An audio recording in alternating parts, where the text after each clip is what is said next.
हाय दोस्तों, मैं हूं ज्योति पाल और आप सभी का स्वागत है मेरे चैनल इनर ज्योति में। दोस्तों, जैसा कि आप जानते हैं कि हम पतंजलि योग सूत्र पे बात कर रहे हैं और अभी तक हमारे 24 सूत्र हो गए हैं दोस्तों। और अब 25वें सूत्र से आपका मेन चीज शुरू होती है दोस्तों, जहाँ पे कि महर्षि पतंजलि आपको बताएंगे कि भगवान से कैसे जुड़ना, उनकी उपासना कैसे करना। वो जो उन्होंने 8 मार्ग बताए हैं, जो उनका अष्टांग योग है, उस पर अब चर्चा शुरू होगी, जिससे कि आपको प्रैक्टिकल भी अपनाना है ताकि आप भगवान से जुड़ सके। क्योंकि मनुष्य की सबसे पहली ज़रूरत है आध्यात्मिकता, भगवान। क्योंकि उन्होंने हमको बनाया है, वही हमारे सबके पिता हैं। उसी को हम बोलते हैं परम पिता परमेश्वर। ठीक, उसे हम किसी भी रूप में अगर याद करते हैं, लेकिन मेनली हमारे पास होना चाहिए कि वो हमारे पिता हैं। उस रूप में हम उससे कनेक्ट रहेंगे, फिर हम जो भी कुछ करेंगे, एक हमारे अंदर एक आत्मविश्वास आएगा और एक जिसको बोलते हैं अपन कि एक परमात्मा का जो सुख हमको मिलना शुरू हो जाता है। जैसे बच्चा जब अपने माता पिता के पास बैठता है, उसको ज़्यादा अच्छा लगता है, वो अपने आप को सेफ महसूस करता है, तो वो जो उसको आनंद मिलता है। तो उसी प्रकार से सभी मनुष्यों को परमात्मा के पास थोड़ी देर बैठना, उसका मतलब ही ये होता है कि उपासना करना उसकी। तो यहाँ पर अब जो हम बात करेंगे दोस्तों, वो अष्टांग योग पे बात करेंगे, जो कि आपको पता है कि 8 मार्ग जो उन्होंने बताए हैं, जिसमें कि आपका यम एंड इसमें फिर आपका कुछ नियम आते हैं, देन फिर आसन आता है, फिर है आपका प्राणायाम, फिर है आपका प्रत्याहार, फिर है धारणा, फिर है ध्यान और फिर है समाधि। तो इन सभी पे हम चर्चा करेंगे, डिटेल में जानेंगे इसको स्टेप बाय स्टेप। लेकिन आज हम बात करते हैं यम की।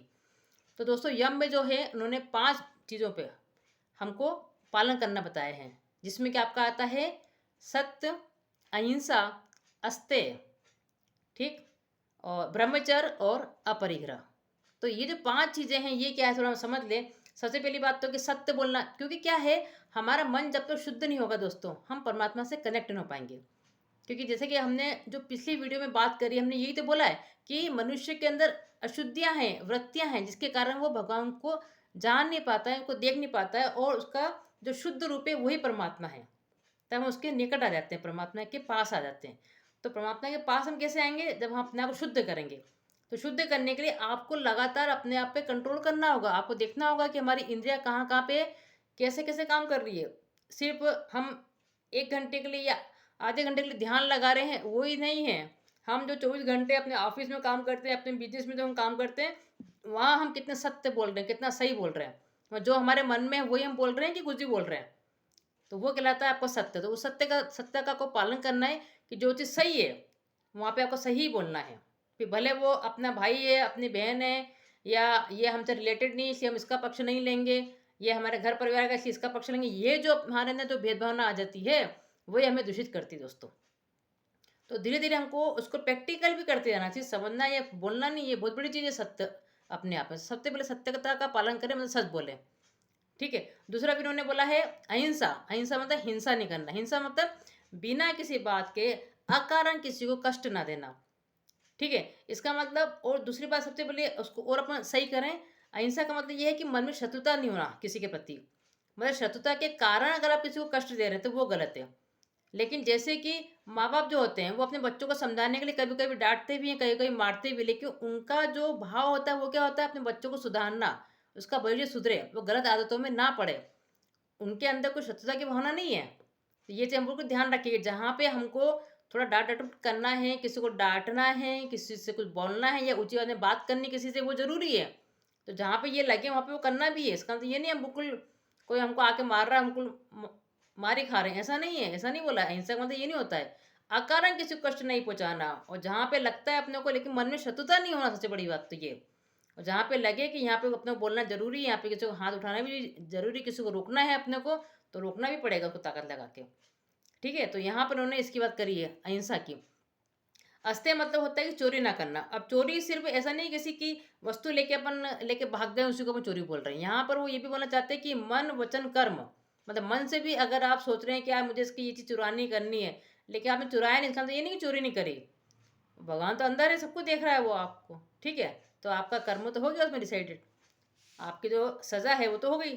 तो मन से भी हमारा मन, क्योंकि मन को तो शुद्ध करना है। तो इसका मतलब ये नहीं हमने किया तो है ही नहीं, नहीं नहीं किया नहीं किया उससे मतलब नहीं है। आपके मन में क्या विचार चल रहे हैं वो मेन है, भगवान उसको पकड़ लेगा। ठीक है, तो मन वचन और कर्म तीनों चीज़ों से हमको क्या करना है? चोरी नहीं करनी किसी की भी। ब्रह्मचर्य सिंह का मतलब ये है कि ये जो हमारी 5 इंद्रियां हैं जिसके कारण हम लोग विकृति में पड़ते हैं, उस पे हमारा कंट्रोल होना। मतलब इंद्रियां हमको नहीं चलाए, हम इंद्रियों को चलाए। हम जो जीव है वो इंद्रियों को कंट्रोल करें। इसका मतलब ये नहीं कि शादी नहीं कर रहे हैं, हम ये नहीं कर रहे हैं, उसको बोल रहे हैं ब्रह्मचर्य। वो छोटी सी बात है, उसकी बात नहीं कर रहे हैं। वो भी कर रहे हैं आप, लेकिन कंट्रोल में है ना। हर समय उसी में अपन लिप्त हैं ऐसा नहीं है, वो एक क्रिया है, उसको भी हमने की है। सब चीज़ों को समझे हैं, मतलब अपनी समझ को बढ़ानी है खास तो ब्रह्मचर्य का मतलब ये है कि जो आपकी पांचों ज्ञान इंद्रियां हैं जो आपकी, उसको आप कंट्रोल करें। और उसके बाद का आपका आता है अपरिग्रह, मतलब जरूरत से ज़्यादा इकट्ठा ना करें। इसका मतलब ये नहीं कि हम स्टोर नहीं करें या भविष्य के लिए बचाएं नहीं, जितना जरूरी इतना बचाएं। अगर घर परिवार हमारा बड़ा है, हमको ज़्यादा की जरूरत है, हम ज़्यादा बचाएं। जैसे एक राजा होता है, वो बहुत ज़्यादा स्टोर करता है। जैसे कि राजा जनक का आपने नाम जब सुना था, लेकिन उसको वो परिग्रह नहीं कर रहे थे। हालांकि उनके बहुत घोड़े थे, हाथी थे, ठीक है, बहुत सारे रूम थे, फर्नीचर थे, लेकिन वो सब जरूरत पड़ेगी, कभी भी कुछ भी जरूरत पड़ जाए उसके लिए उन्होंने रखा था उसको। लेकिन किसी से भी आसक्ति नहीं थी उनको। तो जितना बड़ा हमारा परिवार है, जितना हमको लगता है कि हमको ये करना ही चाहिए, इतना हमको उतना तो हम करें। तो एक आपकी लिमिटेशन, एक आपकी लिमिट भी आप रखें कि हमको कितना कमाना है, कितनी हमारी ज़रूरतें हैं, इसमें हमारा काम हो जाएगा। उससे ज़्यादा भी इकट्ठा नहीं करें, उसमें समय ज़्यादा बर्बाद नहीं करें। फिर हम अपने भगवान की उपासना में लग जाए। एक जो हमारा जो सेटलमेंट होता है कि हमारा परिवार जो है, हमारी जो भौतिक रूप जो हमारी ज़रूरतें हैं वो पूरी होना चाहिए, उसको पूरा करने के बाद फिर हम भगवान की प्रार्थना में लग जाए और उस परम पिता परमेश्वर को हम याद करें, तो हमारा मन धीरे धीरे शुद्ध होता है।